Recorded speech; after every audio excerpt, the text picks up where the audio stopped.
Welcome back, everyone. We're Simply Bitcoin. We break down the news from Twitter, the daily fail, meme review, software releases, hardware releases, and the websites by plebs. All right, let's dive into the numbers. Number time!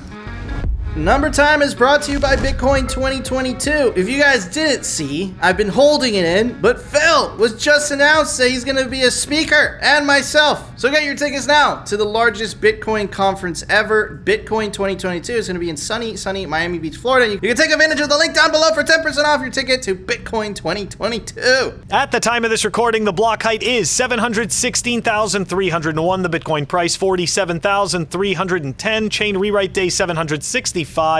Total public lightning capacity, 3,308. We're actually up a bit.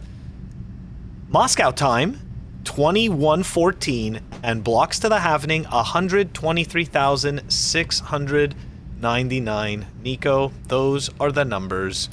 Boring AF. And before we dive into a little number banter, we are going to be, as Nico explained, okay, in a previous episode, we are going to be introducing YouTube Shorts and clips. All right, we're going to be doing both, guys. We're going to start dropping tomorrow, okay? We're going to start dropping the first clip, and we really want your feedback, okay? We want to know what you guys think. We want to know, like what you guys think we can do better, what we can change, all that good stuff. So we're going to be dropping them. We're looking for your feedback. We're super excited to bring this to everyone. It just kind of helps, right? We can condense the narrative and make it into like nice little short clips, right? So you don't have to, you don't have to watch just entire episodes, or you can just refer people to the individual clips, because sometimes you just want to give one specific piece of information, and that kind of helps. Anyways, Nico, you excited? Yeah, man, I'm super excited. I think it's if you don't have the time to, we get this a lot where you don't have the time to watch that day's episode because you have work, or you just don't feel like looking at our faces for an hour and a half, whatever it is your reason. You could essentially just watch the clip, and what Phil and I are going to try to do is that clip is going to show essentially the highlights of the episode, so the really good points either in the fail, in the meme review, or during the daily news that we thought are important, and we're going to just condense it so you don't have to watch the entire show if you don't want to. And then also the shorts is essentially the TikTok style format, where you could watch it on your cell phone, on your iPhone, on your Android, whatever floats your boat. And it's a short little 60-second clip, and it's edited in a specific way. So the reason we're doing this, guys, is not everyone has the time to watch the full long hour-long show. So, and we've got this requested a lot, so we did a little bit of research, and that's what we're going to be doing from now on. But don't worry, we're going to organize it in a way where you'll be able to tell what is a clip, what is not a clip, what is the show, etc., etc. So don't worry. But anyways, Phil, check this out. Some signal from Glassnode. By the way, I want to point this out, okay? And I keep seeing tweets, and I keep saying this, and I'm going to keep saying this until the end of the year, okay? The reason that we don't focus on speculation and we don't use, the metrics and all that BS that was flouted around this year is because at the end of the day, and even though a lot of these people are my friends, it is speculation. No one knows the future. I think 2021 really proved that you could have a $700 a month Glassnode subscription. You could be the best TA guy, but everybody got it wrong. There was only a couple people that I know, and none of which are from the mainstream Bitcoin speculation community, that are essentially arguing the whole, elongated cycles, diminishing returns narrative, right? But let's see if that plays out even. I don't know. And this is exactly why we avoid that type of conversation altogether, because we like to focus on the signal. And when we mean signal, it's stuff that you can independently verify, right? It's not speculation. It's stuff that, we either pull the articles from good sources, and you could do the research yourself and come to your own conclusions. Anyways, back to this. Check this out, guys. This defeats a lot of the BS narratives. This is the fees. And check this out, Phil. Nothing, right? And but this I thought they go up forever, Nico. I thought that it was going to become impossible. And I mean, didn't Vitalik, right, make that comment? Vitalik, about the fees? Vitalik is a hypocrite, dude, because he said that the whole bigger fees thing, and then his network ended up being more expensive than Bitcoin. So I don't even want to hear it from him. But anyways, important part is this was 2017, 2018. This was the whole fork wars, the whole you need bigger blocks and you need bigger things and blah, blah, blah. And a lot of these fees, I suspect, were from essentially the alternative shitcoin Bitcoin platforms like networks like BSV, Bitcoin Cash, were actually spoofing Bitcoin and spoofing Bitcoin transactions to make it seem like you needed the bigger blocks, right? But as you can see, look, we had a little bit of a spike. I think this was due to obviously the price, bigger price, people sending Bitcoin to and from exchanges to try to take advantage of, the speculation, try to trade it. But dude, nothing hit as much as the 2018 bull run. Now, the end of 2017. Now, you could take this in a couple ways, right? This means essentially we haven't reached the parabola of Bitcoin yet. Right, if you want to kind of take it from a speculation standpoint, and if you actually see the amount of Bitcoin activity and the amount of Bitcoin addresses, it actually correlates. It correlates a lot to this. And obviously, it's a different type of chart. But as you can see, there's a big boost in the activity on the Bitcoin network in 2017, at the end of 2017, early 2018, and then we had a little bit of a boost when we reached the first all-time high back in May, April, and then the last one, I think it was like early November or before that. But you kind of see the activity, so you could kind of see this from two standpoints, right? We haven't reached the parabola phase. That's kind of the you could see it from that standpoint. Another standpoint that I see it from is it really defeats the narrative, right? And this narrative was that the blocks needed to be bigger because you needed more transactions. I think Lightning Network is taking care of the small transactions, right? Lightning Network has, I don't know how much bandwidth, I don't know if that's the correct word, but it's a huge amount. So this just defeats the shitcoin narrative in so many ways.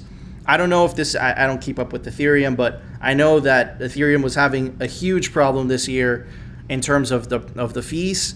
They were just completely full, and it was actually granddaddy Bitcoin that was cheaper than Ethereum. Haha, Vitalik, take that. I don't know if that is the case right now, but I know that it was the case for a couple months in the middle of the year. So, dude, another narrative. Once you think you know stuff about Bitcoin, Honey Badger always surprises you. Phil? Yeah, again, right? People don't know. People don't know what's going to happen, right? I know we want to pretend that we know what's going to happen, but again, we've said this 100 times on the show. This is a hybrid, this is a hybrid asset, okay, that also is, a massive network, provides communication, provides censorship resistance, right? Provides all these qualities that we always discuss. People don't understand, and on top of that, it's a scarce, it's a scarce digital asset. People don't understand. None of us do understand exactly what's going to happen. I do want to point out, though, that the Bitcoin speculation community sounds like a shitcoin. The BSC shitcoin, right? It for some reason it just sounds like it could be that, right? Like somebody can go and make a shitcoin out of the speculation, which hey, that totally exists, right? That's what DeFi is to a certain extent, which is really CeFi. But anyways, going back to this whole thing, right? I got to tell you, I'm not a miner and I've never worried about the fees because the point is that every single time I've done a transaction, I just want my transaction to go through and I'm happy to pay for the network that is providing this service, right? Like, don't get me wrong, but with the banking system, right? We are paying so many different fees, so many underhanded fees for things that they don't actually even do. Okay.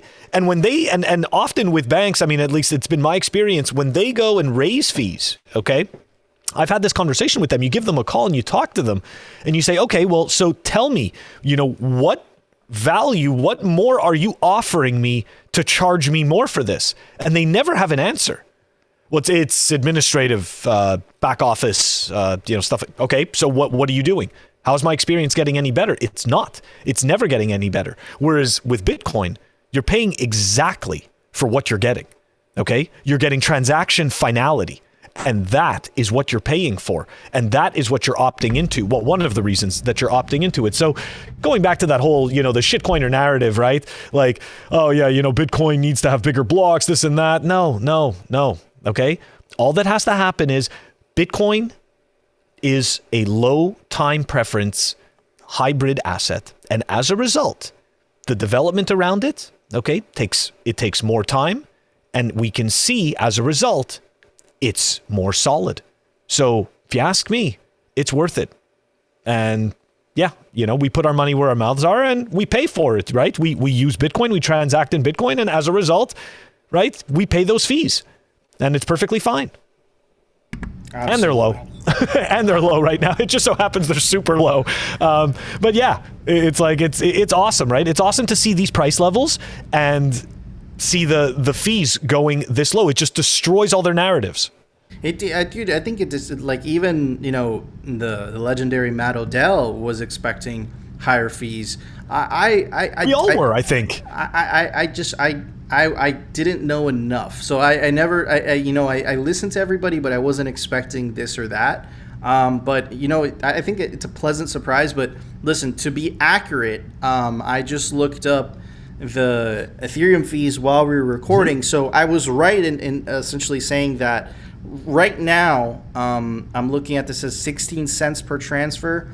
I'm looking at the Bitcoin fees right now. If you want to send it and you want in the next block, it's 12 sats per byte. And it, that's $1.49. Ethereum right now, if you want to send to the next block, I guess that's what they use. It's 16 cents. So to be fair, it is cheaper, but you also have to understand what it is you're paying for. And we've pulled up this site many times, which essentially makes it how many confirmations is one, Bitcoin confirmation compared to Bitcoin. And if you want the same level of security, Bitcoin is still faster than the other guys, right? And again, so that $1.49, right, you're also paying for the network that is decentralized, a network that is immutable, right? Ethereum, you're paying for something that it's a centralized network. That's what it is. And dude, once it moves to proof of stake, you're essentially at the behest of the people that own the largest bags on the network, right? Which kind of sounds exactly like the fiat system today. So I just wanted to be accurate and specific, but if you do take a look at the Ethereum fees, it was in the middle of the year. We actually did a couple fails on this. Was that, dude, the Ethereum fees were through the roof. I think it was like $114 to include it. It was some ridiculous amount, right? But again, fees vary. In the Bitcoin network, they've been lower as well, right? So it's just this moment in time. I just think it's absolutely hypocritical and hilarious when you see that type of rhetoric from Vitalik. And here's the thing, look, and the block wars, a major part of this was about this. It's that I don't think, and Phil, I'd love for you to chime in on this. I don't think you could scale on the base layer, right? I think it was even Satoshi that actually said that, right? The base layer was never meant for coffee transactions, right? The base layer is essentially, if you want transaction finality, right? But for those small transactions, right? I think Lightning Network is more than enough, and Lightning Network is significantly cheaper than Ethereum, right? It's it's literally cents, like a fraction of a cent. Correct me if I'm wrong, Phil. And Ethereum is 16 cents, right? So, and imagine if Ethereum goes up in value, it's going to be even more expensive, right? That's just this moment in history. So I think that this whole narrative of scaling on the base layer without sacrificing decentralization is BS. Because if you sacrifice decentralization, which is exactly what BSV and Bitcoin Cash did, then it's super easy to frickin' scale, right? But how many people could run a node that's 5 terabytes? The reason that Bitcoin nodes are 300 gigabytes is so that the barrier to entry is low, so that as many people as possible could run nodes. Therefore, the network is decentralized, right? That was the whole basis of the block size war. And I think that any person or anybody that's making the argument of, yes, we could scale on the base layer, is really not taking decentralization to heart. And I think that the most important part of a cryptocurrency is the decentralization aspect. If you get rid of decentralization, might as well use PayPal. It's essentially the same thing. Phil, am I wrong in any of this? No, I don't think so at all. I think it's exactly what you said, right? We're searching for transaction finality, right? We're searching for censorship resistance, and at the same time, decentralization. Like if we would want to group, right, the three main, for me anyways, the three main things, like that's exactly it. And look, there's always going to be trade-offs, and I think that that's what's important, for people to understand. Quite often, you'll end up seeing that Bitcoiners talk about the trade-offs, right? Whereas you'll often see with these shitcoin projects, they're just telling you all about the unicorns and how amazing it's going to be and how it's going to change the world and all of this wonderful stuff. Like, yeah, Bitcoin definitely touts, well, I shouldn't say Bitcoin, but Bitcoiners, right? Like tout about like its world-changing effects, but not without the trade-offs. Like it doesn't just happen, in a vacuum where everything is wonderful just because of this. It's not. Like there are going to be challenges like I know this is going to... Okay, I'm not going to go off track. I'm not going to go there, okay? But we're going to stick to this. But the point is, okay, is that going back to what you said, okay? Bitcoin solves a specific problem. There was a specific issue with the money. Bitcoin solves it. Satoshi had mentioned that at some point, okay, there could feasibly come a time where the fees on the base layer for transaction finality are too large for coffee and those types of purchases. And in that case, that is why there would be a layered approach to this. Now, I do want to give a bit of a, I guess you'd say a contrarian point to this, because this is, I believe that this is true to a certain extent. Lightning does introduce a certain amount of centralization above Bitcoin, okay? It does, because if business is right, like LN Strike, right, if they go and host these massive nodes and have all of this Bitcoin, that's a massive, that's a center point right there. So what we can do, right, in order to have this lessened, okay, this is where we encourage people to run their own nodes, right? Run your own node, run your own Lightning node, learn to become a routing node, okay? Like this is the whole point, is that every one of us can be our own bank. Okay, we don't want to have to trust all these central points. And that's the thing. Lightning by default is not centralized. Okay, when you go and open Lightning channels, I can open one with Nico directly. He can open one with me directly. We don't have to talk to anyone else. Okay, but it can, if done incorrectly, it can lead to centralization on a higher level. And that does bother me. So I do think that that's something we need to be concerned about. I think it's something that we need to, pay attention to. And that's why we have to educate people to run their own nodes and to decide to learn how to be a routing node. And as well, I think that that's also kind of a call to action, right? Like as though the devs don't have enough to do, right? I think that's kind of a call to action to them to say, hey, if we want to get more people doing this, there's already been amazing work done in Bitcoin, but the user experience has to continue to get easier, right? And unfortunately, there'll be a trade-off there too, because when you make things easier, you do a lot of stuff under the hood that is unseen. And that leads to other conversations. Anyways, this just goes on for ever and ever. No, I mean, dude, I pulled up fees and we ended up on Lightning because that's, man, and this is, and this is why this whole war thing was so contentious. This is why, and again, it goes to show there is no perfect solution. There's just trade-offs, right?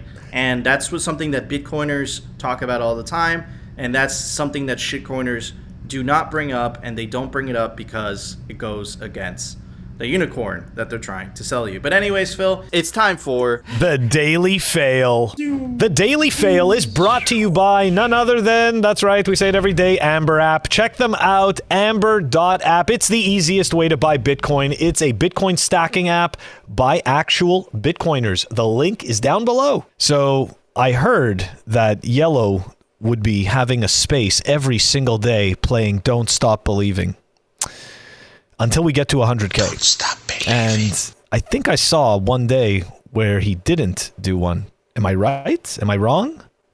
Yellow? Huddle to that feeling. Amber, the smart way to stack sats. All right. We knew that this was going to happen. We knew that this was coming. We've talked about this, okay? And what are we talking about? Korean crypto exchange Coin1 will no longer allow withdrawals to unverified external... Yes. Hold on. Yeah. Not only did we know this was coming, guys, we also I can't even say the title. We also told you guys this was coming. We've told you guys this was coming from almost a year now. We've been screaming this off the roofs. Anyways, Phil, I'm sorry. Go ahead. That's okay. It's like this is so bad. This is so crap. We can't even finish the first line. Okay. And like, there's like a whole bunch to go through. We can't even get through it. Okay, here we go. So Korean crypto exchange Coin1 will no longer allow withdrawals to unverified external wallets. What are we talking about? We're talking about your ledger. We're talking about your Trezor, your hardware wallet. Maybe you run Bitcoin Core. Okay. That's an external wallet. By the way, and they're talking...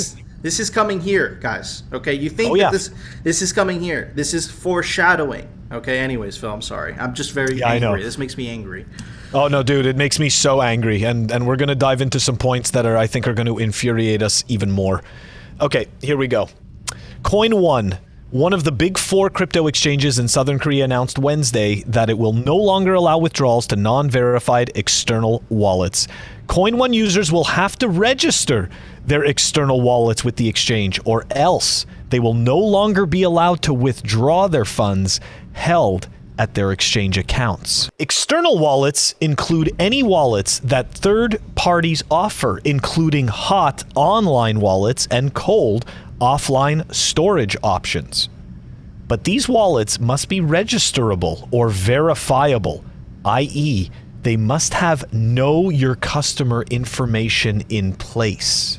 Absolutely. We've already, I mean, you know what? We'll provide a link, Nico. I'll give you the link to the episode that we had Dr. Ron Paul on, and we could link to that in this, because people should really check out that episode on KYC. I mean, this guy's a KYC expert and completely dismantled its use case inside out. Okay. Anyways, it is impossible to register a wallet address that cannot verify identity information, said Coin1.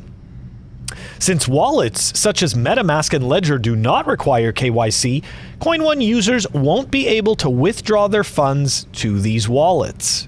So they're just mentioning Ledger, but we all know that we're talking about every hardware wallet. Mm-hmm. We're talking about if you host a node, right? We're talking about all of this stuff. So this is dangerous, shitty stuff that doesn't offer any protection, and we're going to provide receipts to show you how much money and time that they are wasting with this garbage. Anyways, custodial wallets such as those offered by exchanges like Binance and FTX require KYC, and hence these can be verified with Coin1.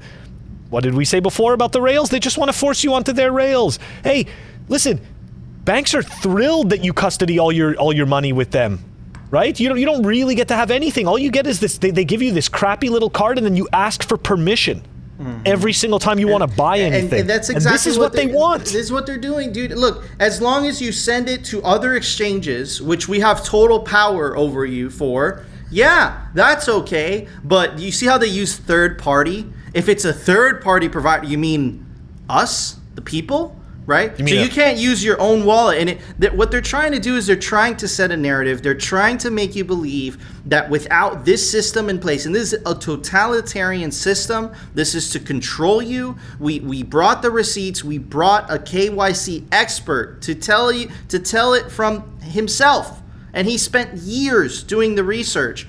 And he essentially, this stuff does not work at stopping crime. This is systems of control that governments have to essentially control you. Dude, if you control what someone can and cannot spend money on, then you control them, right? And this is absolutely terrifying. And dude, and I'm worried because I know this is coming here without a doubt. Anyways. Coin1 said it needs to ensure that customers are not using crypto for illegal activities such as money laundering. Yeah, we're going to dive into their money laundering a little bit later. Coin1 customers need to submit information such as their full name, email addresses, and registered mobile phone number in order to verify their wallets. So there you go. This is where they're beginning to create their little web, their points of your data points. It's likely that other big Korean exchanges, including Upbit, BitHum, and Corebit, will announce similar restrictions, such as Coin One. Found this interesting thing. 27 informative money laundering statistics in 2021, and this is actually this is really well done, because they went and pooled all of this information together from all these different sources and just stuck it into one place. And because we've been covering this for so long, it's actually, it actually coincides with everything that we've covered. So let's dive into it, right?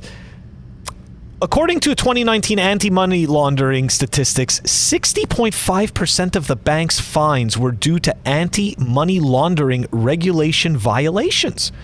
Mark Murphy, CEO of Finergo, a startup software that helps financial institutions recognize illegal transactions, believes the new and complex rules have contributed to this surge in fines. Okay, so I want you guys to think about that. Banks almost hit an all-time high in fines of $10 billion in 2019 for violations of anti-money laundering policies. So think about that, okay? A lot of times, this is what we've explained in past episodes, people get caught up in this. We're talking people that didn't even do anything scammy, okay? This massive red tape catches all kinds of people, but unfortunately, it doesn't do a good job of stopping the actual crimes.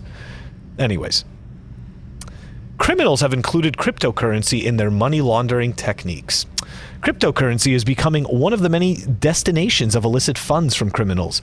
In 2019 alone, Chainalysis traced a total of $2.8 billion in Bitcoin moved by criminals.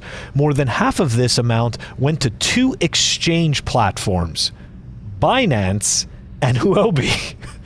So that's kind of interesting. But you'll see this. You'll see it gets it unravels a little bit more. Okay. So Standard Chartered Bank continues to make headlines with its seemingly habitual anti-money laundering violations. Right. Remember how they explained. Right, in the previous article, it was being explained to us that by implementing these KYCs, this KYC program on quote-unquote third-party wallets is somehow going to deter money laundering. They've got KYC all over the system. Everything I'm reading to you is from a KYC system. Anyways, Standard Chartered Bank has a couple of money laundering examples up its sleeve. The British bank found itself penalized yet again for its leniency in implementing anti-money laundering regulations. The U.S. Treasury Department has also chastised the bank for transacting with U.S.-sanctioned countries, such as Sudan, Syria, and Iran. The bank was ordered to pay $1.1 billion to the U.S. and the U.K. This isn't the first time U.S. agencies have imposed fines on Standard Chartered Bank. From 2001 to 2007, the bank was ordered to pay $667 million for violating anti-money laundering regulations. Pay to play. That's all it is. These aren't the people that go to jail. It's the little people, right? It's the individuals that go to jail. These companies, slapped on the wrist, they pay the fine, life goes on. It's next weekend at the country club. The anti-money laundering software market is projected to reach $1.77 billion by 2023. So I thought that this point was actually really interesting, right? Because as we've shown, and as we will show, all of these KYC regulations don't defeat money laundering. They cost, I think it's 10 times as much as they bring in, or 100 times, or 1,000 times. I don't remember what it is. I think, but you see, according to Ron, Dr. Paul's research, they stopped 0.1% of all of the total money of crime that they collect back. So, like, and this is the conclusion that, and I really recommend this episode, guys, and we'll put it down in the link description, where he comes to the conclusion, are these money laundering laws there to support the bureaucracies themselves? Is it there to support the market of 1.77 billion, or is it there to actually fight and stop crime, right? So you kind of have to ask yourself that if the measures taken in place, they're not measured by their success. There's no metrics of, are these working? Is this actually stopping crime? That's not in the conversation. Anyways. Oh. Identity theft has become one of the top money laundering trends. The number of cases of data breach and identity theft in recent years is alarming. What's even more troubling is that criminals use some of the stolen identities for money laundering activities specifically. This relatively new scheme makes the Know Your Customer guidelines a crucial part of anti-money laundering initiatives. How much of that information is taken in KYC processes? How much of that identity theft information? Because I want everyone to think about all of the breaches that we've thought about, that we know about to date, right? That a lot of that information was information that we provided to these companies as part of a process for signing up, for validating who we are as people. This is total bullshit. Okay, this is complete bullshit. The combined efforts of nations to combat money laundering seems to be ineffective. According to a study by, oh look at that, Ronald F. Paul from La Trobe University in Melbourne, Australia. Using global statistics on money laundering, this researcher has found that only 0.1% of illegally gained funds are recovered from criminals. This leaves lawbreakers and organized groups free to use the majority of their funds for criminal acts. Right there, we're citing Ron Paul in this article, and I mean, it's... So we know that this information is absolutely coming full circle. So here we go. This part I thought was really interesting, and I wasn't aware of this, okay?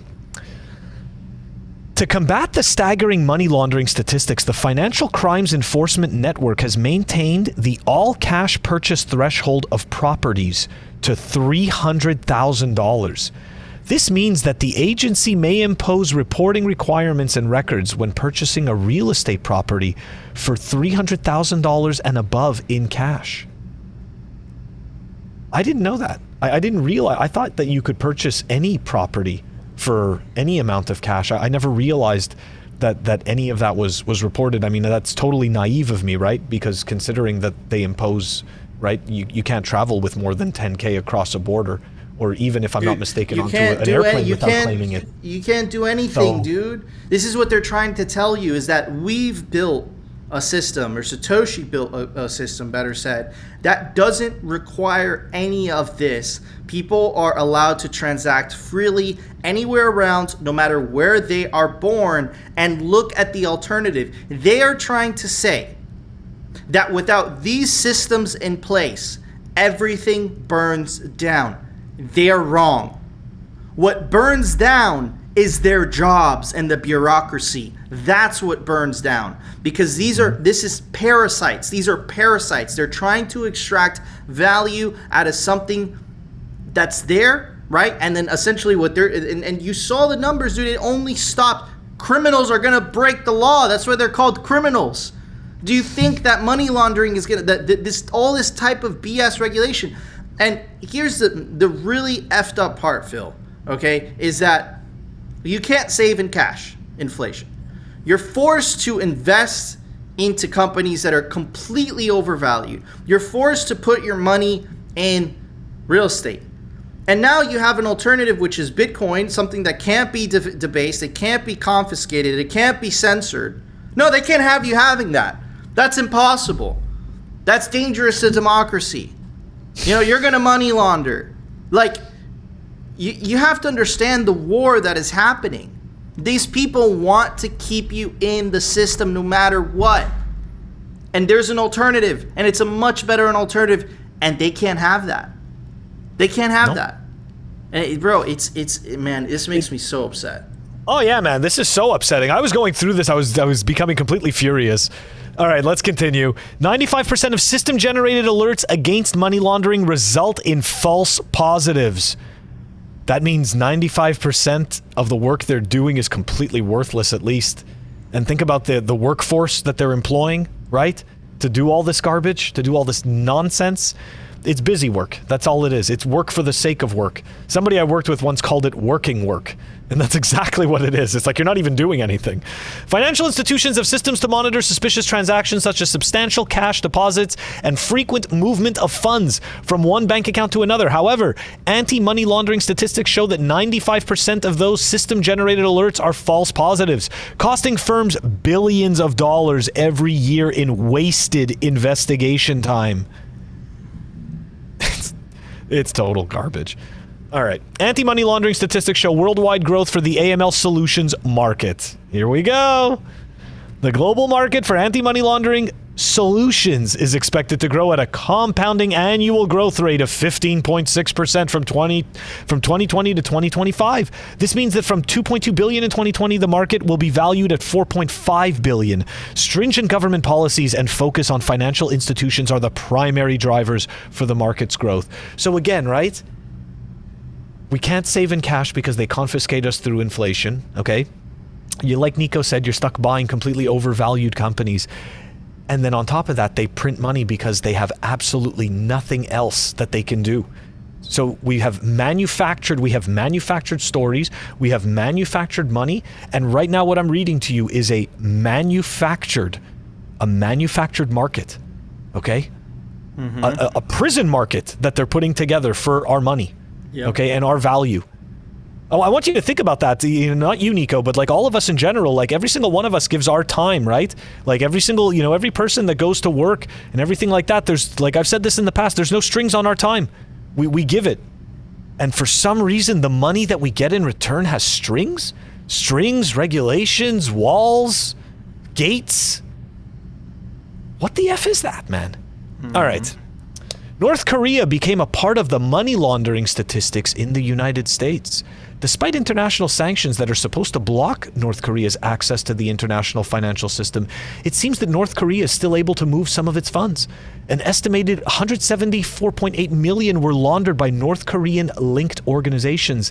These funds were alleged to have been cleared through several U.S. banks. Are those banks with KYC and AML regulations, Nico? That's the issue that they have, and this is what Ron Paul was talking about. But it stops it. The KYC regulation, essentially, all it tells the criminal is, as long as I check these boxes, now my money's clean. It's like, if they check the boxes, if they figure out a way to check the boxes, we've covered this on the show. We know HSBC laundered money for the Mexican drug cartel. We know that, the North Koreans are essentially using U.S. banks to launder money into the system. Once the money's in the system, according to the system that's in place to stop crime, that money's clean. You don't look at that anymore. It's done its job. They pat themselves on the back and they're like, oh, we did a good job. We stopped the money laundering. But if you actually look at the data, 0.1%, that's all they stop. So they cost billions of dollars for the self-serving industry, and it doesn't stop anything. And look at what it's cost. I'm sure that they whispered BS into the regulators in South Korea, and they said, listen, this is going to stop the money laundering. This is going to stop the thing. This is BS. This is an attack on your freedom. This is anti-human. This is an attack on humanity, because what they're trying to say is that we need them, and Bitcoin makes them obsolete. You could transact with anybody freely right now across the world, and you don't have to ask anybody for permission. You don't have to do anything. You're allowed to do that. The Bitcoin enables you to do that. But what they're trying to say is, hey, you need this system. Dude, this is going to be such a contentious fight in the U.S., and I'm ready for it. And You have to stand up and fight. You have to say something, because if this happens in the U.S., man, this is going to be rough. This is going to be rough. This is killing Bitcoin. What they're trying to do is to kill Bitcoin. That's essentially what they're trying to do. They're trying. They're trying. But the honey badger doesn't care. All right, here we go. Most travelers are unaware of an anti-money laundering law called the Bank Secrecy Act. Requires individuals who depart and arrive in the U.S. to declare cash they carry when it exceeds $10,000. This law that aims to stop money laundering by criminals is costing travelers millions of dollars every year, because they're not stopping criminals. They're not actually stopping any criminals with this. Okay. Almost done wrapping this up here. Here we go. The United Nations estimated that around 800 billion to 2 trillion are laundered every year. Unfortunately, about 90% of this amount remains undetected today. Based on the data and figures gathered here, it appears regulations and anti-money laundering policies do little to track down funds amassed by criminals. In fact, statistics suggest that the incurred costs outweigh the results and the benefits. This is troubling because money laundering is not just a harmless white-collar crime, it's a source of funding for all other crimes. Okay, so just think about what I just read to you guys, right? We just sat through all of this, listening through all of these KYC systems, showing one example after another of a system of KYC and AML that does not work.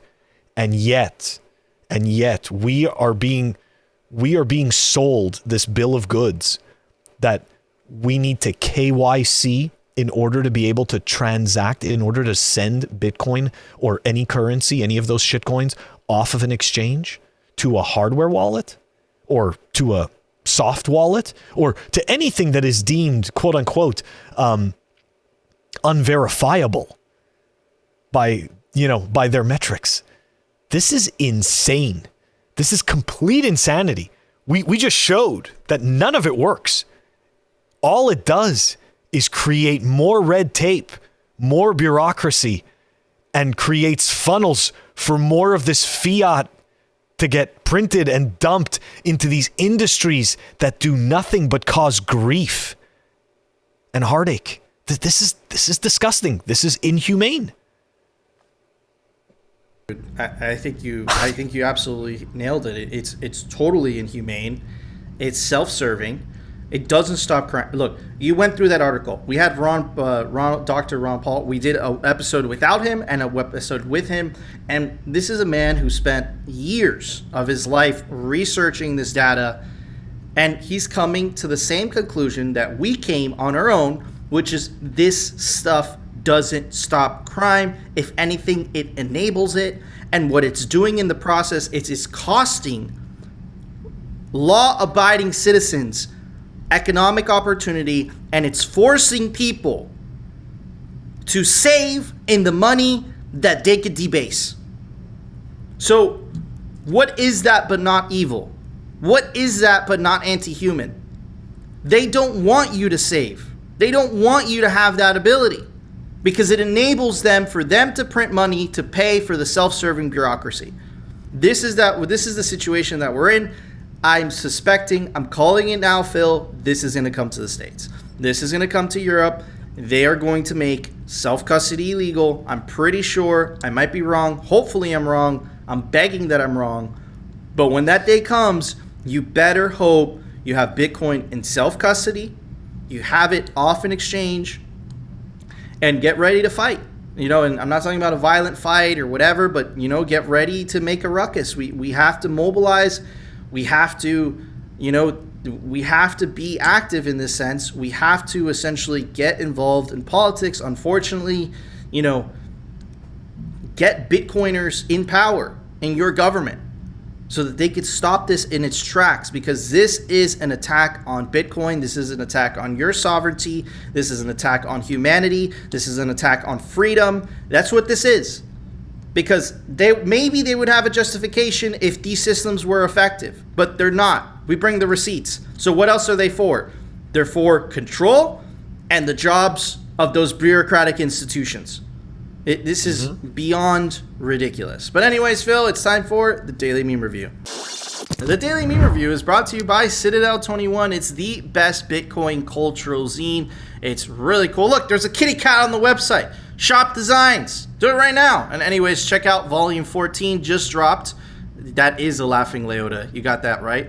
Anyways, get yourself a physical copy. There's only 1,000 made per volume. Every volume has a different piece of art made by savage, toxic Bitcoiners. Anyways, check out Citadel21.com. All right, everybody. First meme is brought to us by Honk Hogan BTC. Proof of keys, Gen 3rd. Take possession of your Bitcoin. Oh, speak of the devil.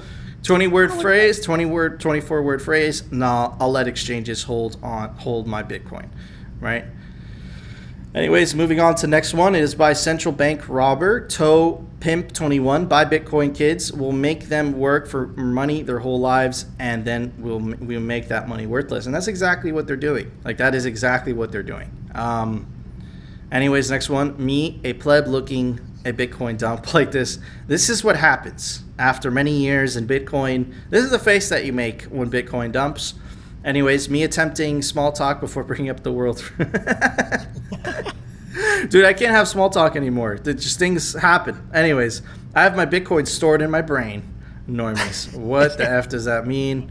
Moving on to the next one. Every time I check my DM request, how's your trade going? This is so true. If you have a Twitter, then you're getting these anonymous messages, asking you very basic questions. And this is, I think, a very useful video by Dick Whitman. It's, it kind of zooms into Bitcoin and the recent drop. But if you zoom out, was it really that big of a drop? But anyways, awesome memes. I'm still kind of pissed off about the fail, dude. Like, we have such a fight ahead of us, guys. You have no idea. This is going to get nasty. This is going to become a very contentious political issue, especially in the Western countries as the population ages and more of the population has their wealth in crypto. I hate using that word, but a lot of people buy shit coins. That's just the reality of it. And it's going to be a contentious issue. Like, I guarantee it, and the state is going to want to keep on to the power of the money printer, the power that comes with being able to debase their citizens' currency. And, I think that KYC is a very powerful mechanism and justification that they have for people staying within the system under the guise that you might break the law. We kind of have to check every single transaction, because some of you might be breaking the law. We know that this failed, thank God, but we know that in the infrastructure bill, there was an amendment there that wanted every $600 transaction reported to the IRS. This is going to get crazy, guys. This is going to get rough the next couple of years before it gets better. But stay with us, we'll cover it. But anyways, Phil, for those awesome memes that made me feel a little bit better, I'm going to give it this boardroom chair. But not only this boardroom or this conference room chair, I'm going to give it another conference room chair and another conference room chair. That's 3 conference room chairs. That's an upgrade from the score 2 days ago. That's not 1. There's 3. What about you, Phil? It's a disgrace that you have so many chairs. So many chairs. So much wasted money. All right. But still, noble scores. Okay. I am giving it, and I think that this is fitting. This is one of my external hard drives, right? One terabyte drive, which can host your blockchain, and it's got the official Raspy Blitz sticker on it. Very, very cool. Good scores for some awesome memes. Guys, I'm going to make you suffer with me. I'm in a conference room until January 3rd is when I get back to Miami, and I'm going to try to come up with more scores from this conference room that I'm recording in while I'm traveling. I hate traveling while making the show. It's a terrible idea. I apologize for the decrease in production. Don't worry, it's going to come back next year. And we also have very, very special plans for you guys that I think you'll like. But anyways, guys, please join our Telegram group. You can link us some Bitcoin memes to review. And again, look at the topics that we're covering. Look at the fight that's ahead of us. It's a metaphorical fight, of course. It's not a violent fight. Bitcoin is a peaceful revolution. But you're going to have to stand up, and stand up for your rights, to quote Bob Marley. But anyways, definitely try to subscribe to us on alternative platforms in case anything happens here, like rumble.com, and our personal favorite, bitcointv.com. They don't censor there. It's awesome. It's Bitcoin TV. You can't censor on Bitcoin TV. But anyways, Phil, it's time for the Daily News. The Daily News is brought to you by CryptoCloaks.com. They make the best 3D printed Bitcoin merch, like the Trident case. Yes, you could put 2 Raspberry Pi 4s in there. Not just run one Bitcoin node. You could run multiple Bitcoin nodes in the Trident case. And of course, the famous Bitcoin art grenade. Really cool stuff. You could open it up, put your favorite open dime in there, and you can customize the colors. Really cool stuff. Red, cherry, blue, dark green, green, fluorescent green, so many greens, yellow, orange. Really cool stuff. Anyways, take advantage of the link down below for 5% off CryptoCloaks.com. All right, so it looks like Mark Moss called this a week in advance. He was so on target. He was absolutely right. We kept saying, just to kind of give you guys a little refresher, that central banks do not have an option. They either stop printing money and they crash the economy, or they keep printing money, they buy themselves some time, but you're going to have inflation. And what Mark Moss was predicting, no, man, they have a third option.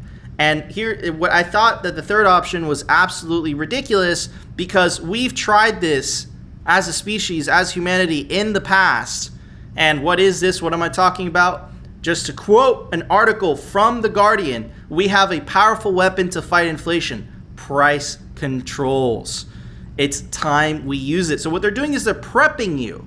They're getting used to this idea, and what they're trying to essentially blame is that it's not the printing of money. The printing of money is not mentioned anywhere in this. What they're trying to blame is financial profit margins. So it's not the government and their irresponsible printing, right? The printing that has never happened before in human history.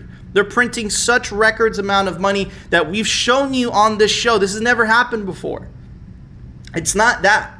It's the private corporations. They are responsible. And just to look how aggressive this article is, Phil. The Federal Reserve has taken a hawkish turn to this month, but cutting monetary stimulus, printing money, will not fix supply chains. Of course, it's not the printing of money, it's supply chains.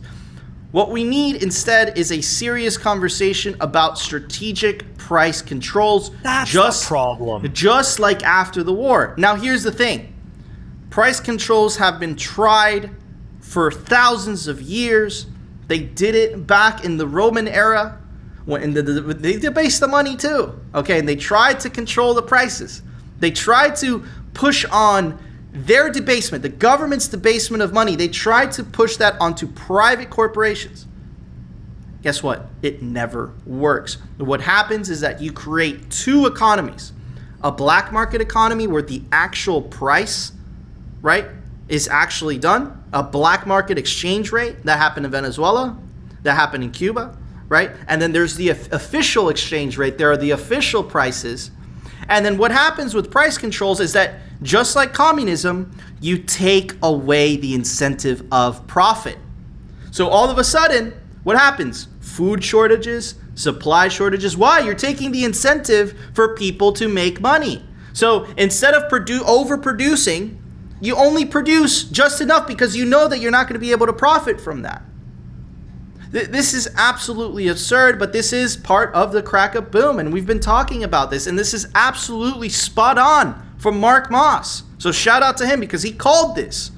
And anyways, they would like to blame everything, but the printing of money. It's the Omicron variant is expected to dent global economy early in 2022. Remember, we read the expectation from the Fed. They said they're going to taper down the interest rate, that is, there was going to be all over by March. You know, everything was going to return back to normal. But now there's Omicron, right? Anyways, a winter surge in COVID-19 cases driven by the Omicron variant is promoting economists. Those economists are so goddamn so bad. They get everything wrong. To downgrade U.S. and global growth expectations in the early part of 2022 as businesses struggle with abstinency and consumers stay home to avoid getting sick. No. Okay? No. I live in Florida. Everything's open. Everything's doing fine. Consumers stay home because the government tells them to stay home, because the government locks them down.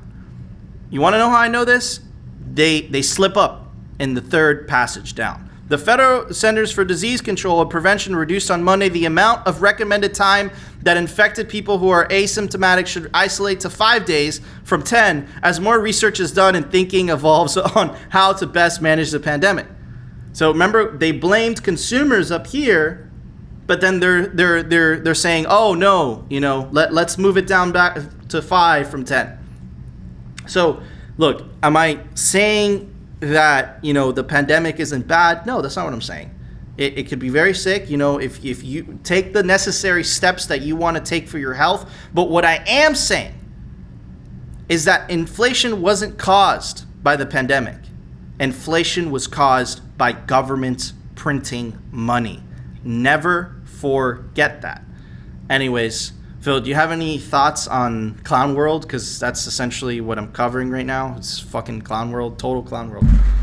I can't believe.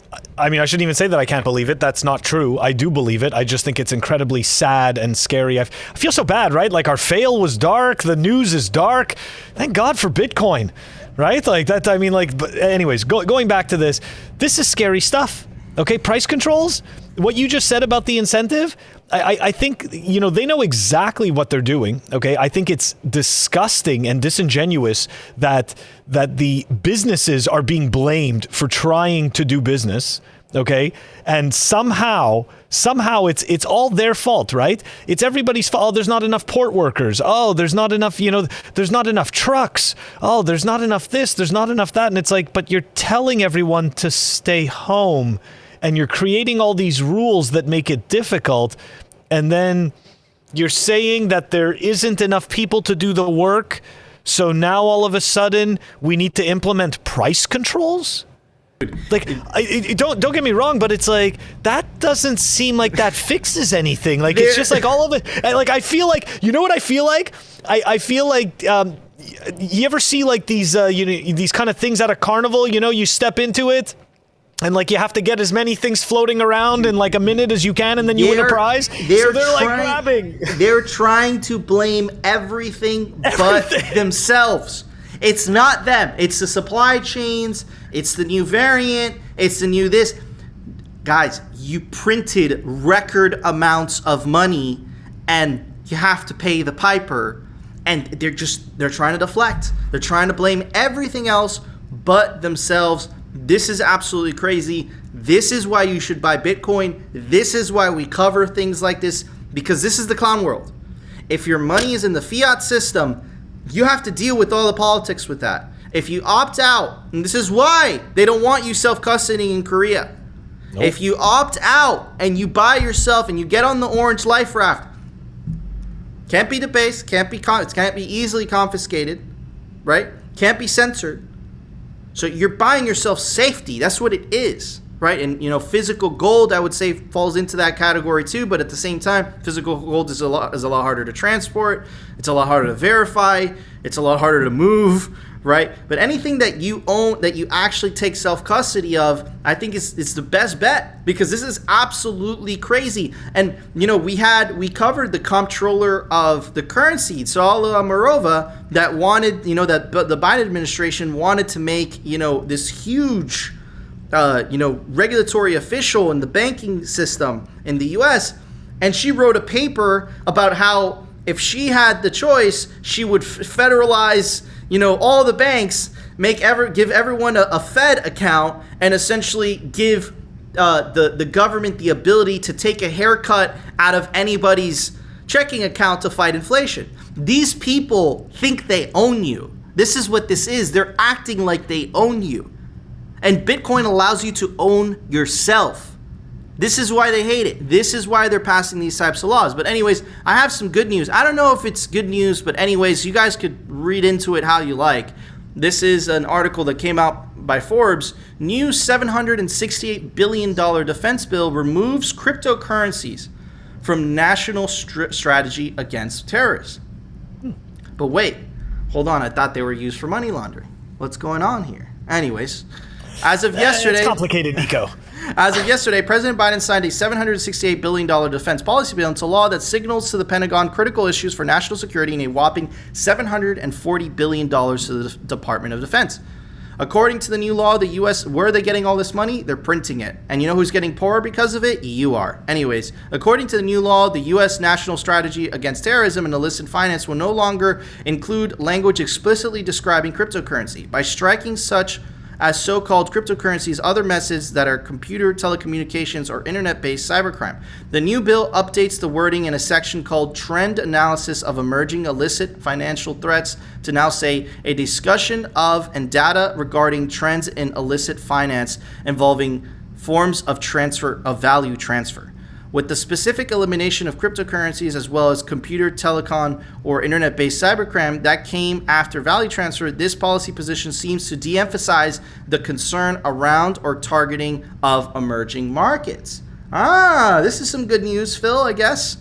Let me ask you guys something. Do you really think he understands Bitcoin? Anyways, but he definitely likes to make laws, or they definitely like to make laws. I wouldn't say it's Biden. I would say it's the whole machine. But anyways, it seems slightly out of place that cryptocurrencies would be eliminated from a trend analysis based on the burgeoning growth of the industry and the enhanced interest by both Congress and the White House in 2021 on the potential threats of cryptocurrency by financial terrorism or being used in illicit finance. So is it because of the incentives? Is it because of the incentives? Are we starting to see Bitcoiners in Congress? Are we starting to see Cynthia Loomis that sits on the Senate Banking Committee? You know, did she have a say in this, right? Those are good questions to ask, right? Are the incentives of Bitcoin, because it kind of gave a little bit of a tell here, right? Emerging technology. Is it, is exactly what Ted Cruz says, right? If we pass too many regulations, what you'll do with Bitcoin is that you'll move that industry overseas.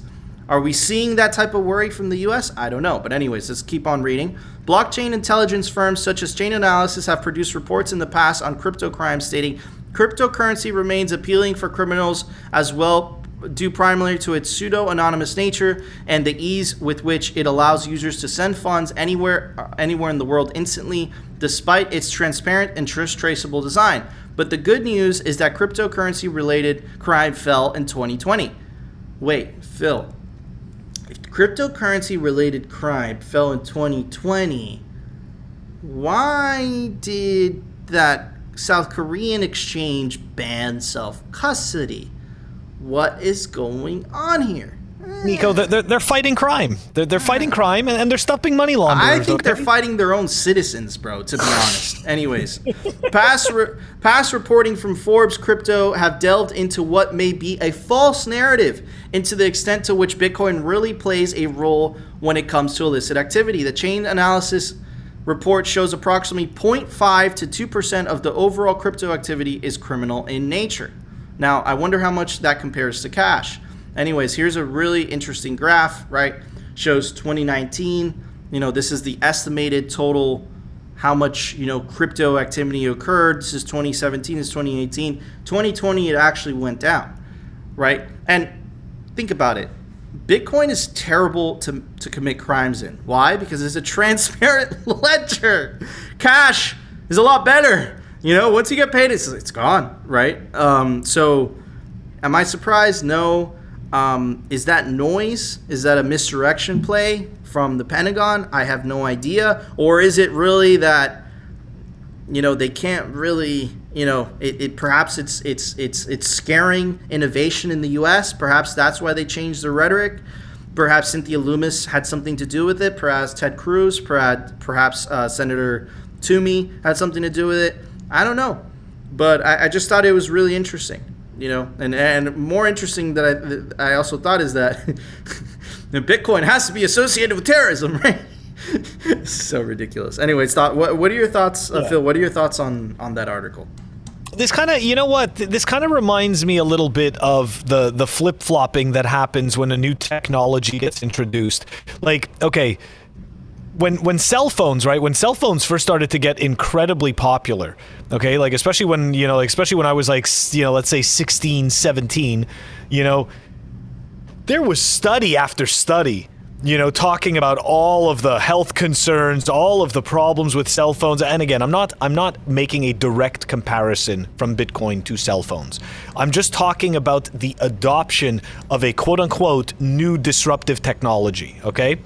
And what happens is that you see this flip-flopping back and forth, right? From health pundits, from people that, from people that have stake in the game, right? From people who have stake in creating, in obviously keeping cell phones off the market, right? Like traditional telecoms and stuff like that, which, don't get me wrong, in the end, they all ended up becoming providers anyways. But my point is that this, to me, is very reminiscent of all of these disruptive technology paths. Okay, you see this grind, this uphill grind, like painfully moving, like, oh, it undermines our power, but the incentives for it are just too strong, and we can make we can make so much profit off of this if we allow it, but it undermines our power. And it's like this slow grind back and forth of consent and, of essentially compromise. But look, in the end, everybody, I mean, the majority, there are places in the world where they don't even have landlines. They never had landlines. All they did was have, or let me rephrase that, they had landlines, but they were like communal landlines, and everybody had cell phones, or I should say the majority of people had cell phones before everybody got landlines, right? So landlines just became completely obsolete. So my point is that we're going to continue to see this in Bitcoin. I think that obviously everything, as we've said in the past, everything that has a head is going to get cut off. Everything that can be regulated, controlled, coerced is being regulated, controlled, coerced. Okay, like that's just the way that it works. And Bitcoin will continue, as painful as it is to the shitcoiners and their narratives, Bitcoin is going to continue to be that true beacon of hope and light and censorship resistance and personal freedom, personal monetary freedom. And just to be clear, when we're talking about Bitcoin, we're talking about BTC Bitcoin. So there should be no shitcoin confusion, okay? There's only one Bitcoin. Anyways. Dude, man, after today's episode and what you did during the fail and reading all this stuff, Bitcoin really highlights how much governments don't want their citizens to have the ability to save for the future. No. You can't come to another conclusion after reading all of this, because governments, they're supposed to work for the people. They're supposed to work for you. But Bitcoin really highlights that they're working for themselves. They're institutions, they're self-serving bureaucracies that serves for themselves, even in a country like the US, right? It's like they're there to ensure their own survival. I can't come, and that's an opinion, and of course, you can't know that for sure, but after reading all of this, they don't want you to have that ability to save for the future.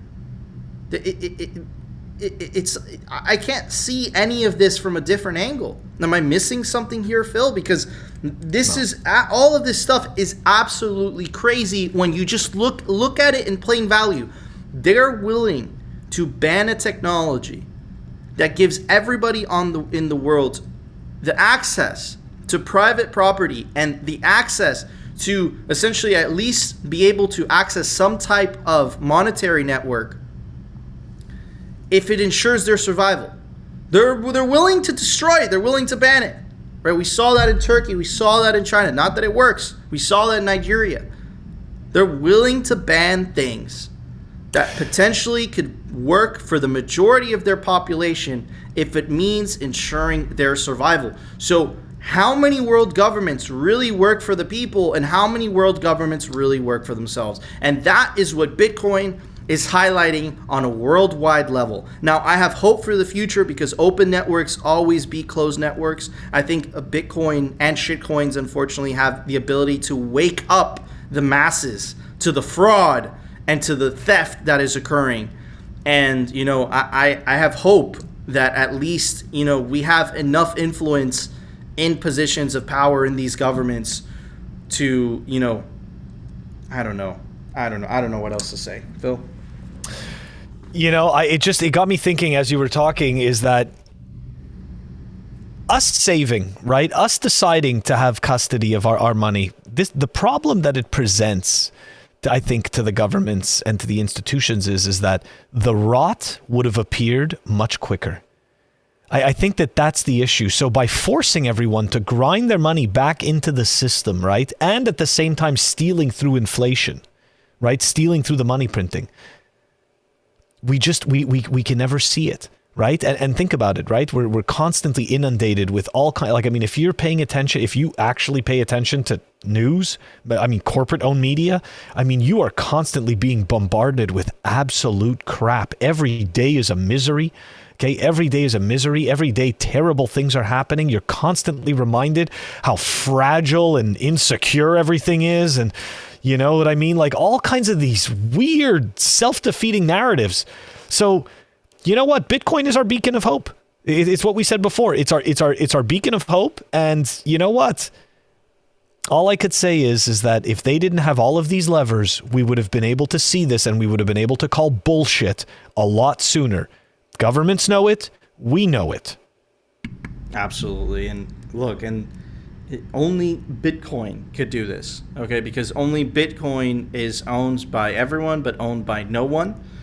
It is the only true decentralized cryptocurrency. All the rest have a single point of failure. They're controlled by people. People have huge influence over the monetary network. And, you know, that's a weakness. That's a point of weakness for governments, for states, desperate states to exploit, right? Bitcoin is the only sufficiently decentralized network that could withstand the wave that is coming, because make no mistake, it is coming, but we will cover it here on Simply Bitcoin. Anyways, Phil, it's time for... No, it's not time for anything. There was a software release today. Why don't you tell everybody about it? Software releases. The software releases are brought to you by CipherSafe. Check them out, cyphersafe.io. I've got myself the Cypher Wheel. Store your seed in the Cypher Wheel. I think Nico's getting a Cypher Grid. Anyways, that's going to be a new product that they're launching. The link is down below. We've got Join-in-Box version 0.6.4 that was released. That's down below. Guys, we post every day, Monday, not every day, but 6 out of 7 days, Monday through Saturday, rain or shine, unless we tell you otherwise. You can find our audio-only episodes on Apple Podcasts, Spotify, Pocket Casts, Anchor, and you can even find us also, if you want to stream us some sats, you can find us on Fountain, you can find us on Breeze. Check us out. Awesome. Thank you, Phil. All right, guys, that was our show. If you enjoyed the show, I want to apologize. You guys know the deal. I'm traveling till the 3rd of January. It's going to be... Production's not going to be at what it is, and I have these white headphones that also look weird. So I apologize, but don't worry. Next year, it will come back. And guys, you know the drill. If you enjoyed the show, smash that like button. And of course, if you want to continue hearing the catastrophic fails from nation states that are just disintegrating before our eyes, and the Bitcoin news from the pleb perspective, definitely consider subscribing. And we'll see you tomorrow, guys, for a brand new episode of Simply Bitcoin. KYCAML is enabling criminals to legitimize themselves and criminalize all of us.